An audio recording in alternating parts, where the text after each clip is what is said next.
Welcome. In front of me is a Samsung Galaxy Tab S10 Lite, and today I'll show you how you can record screen on this device.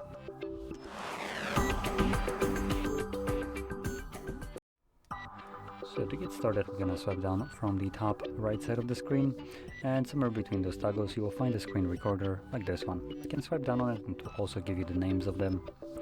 From here, click on it, choose what kind of sound you will be recording, click on start recording. You can also skip the countdown, and whatever you'll do right now will be recorded.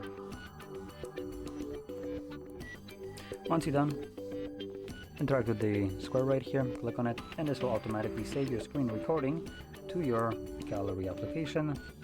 There we go. You can see it right here, and later on you also can find all of them neatly organized under albums, and in albums you'll find screen recording album. So here obviously you'll find just screen recordings and then nothing else.